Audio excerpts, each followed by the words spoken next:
Sud Radio, le journal des sports. Et rebonjour mon cher Jules Bosquerini. Et rebonjour Maxime Yeddo, rebonjour à tous. Et on commence avec le rugby sur Sud Radio, la radio du rugby, et cette 16e journée de top 14 qui nous régale depuis hier avec notamment la très belle victoire de Toulouse face à Bayonne. 31-10 pour les triples champions de France en titre hier soir. Et Maxime, même en période de doublon, les Rouges et Noirs l'emportent avec le bonus offensif. 4 essais, dont celui de Pierre-Louis Barassi après un énorme numéro du centre dans la défense bayonnaise. Rémi Mességué aux commentaires. Kinghorn avec un crochet, une nouvelle fois la course tranchante de Barassi qui va aller s'allonger dans la mute. L'essai de Pierre-Louis Barassi. Et quel retour du 3/4 centre aligné à l'aile cet après-midi. Ce soir, Pierre-Louis Barassi. Et avec ce succès, Toulouse est plus que jamais leader du championnat et compte 11 points d'avance sur le second, quand dans le même temps, Bayonne enchaîne une 5e défaite consécutive, toute compétition confondue.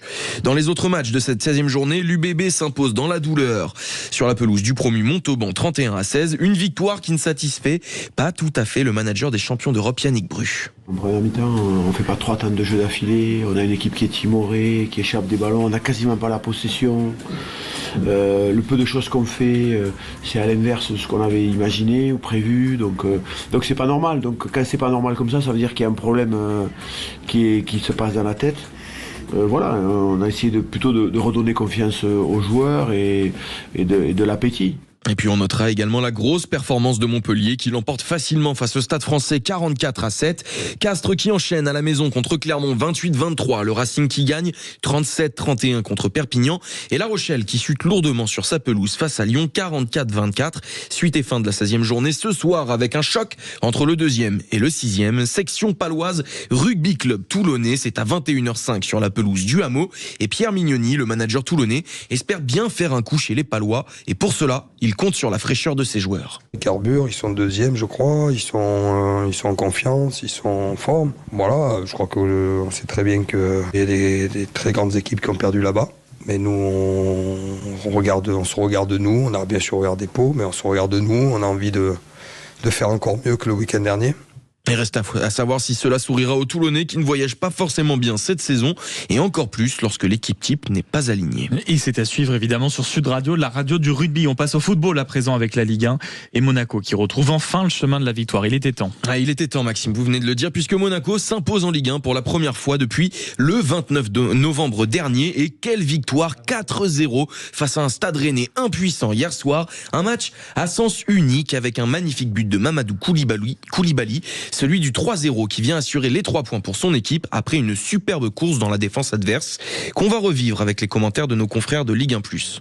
On enchaîne avec le ballon dans la profondeur, Koulibaly, balle de 3-0, peut-être la balle de match, Koulibaly entre les jambes de Brice Samba, c'est magnifique, il y a de la qualité technique, il y a de la qualité offensive, ça fait 3-0, Monaco à l'heure de jeu a peut-être éteint les espoirs bretons. Dans les autres matchs de la 20e journée, Marseille fait du surplace et concède le nul sur la pelouse du Paris FC de partout. Lorient l'emporte 2-1 face à Nantes. Et pour le programme du jour, Maxime, 5 matchs dont 2 très belles affiches. Lyon-Lille à 15h et Strasbourg-PSG à 20h45. Et puis on change de sport avec du tennis à présent et l'Open d'Australie qui s'apprête à couronner son nouveau roi.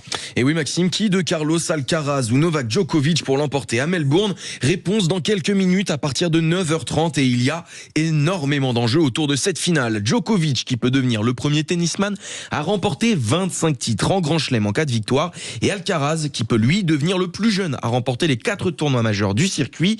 Ça promet donc une finale épique et chez les femmes, c'est la Kazakhstanaise Elena Rybakina qui s'adjuge le titre après sa victoire face à la Biélorusse Arina Sabalenka 2-7-1 pour s'offrir un premier sacre à Melbourne. Et c'est pas tout Maxime parce que hier, il y a une Française qui s'est imposée chez les jeunes. C'est une première pour la première fois depuis 1999.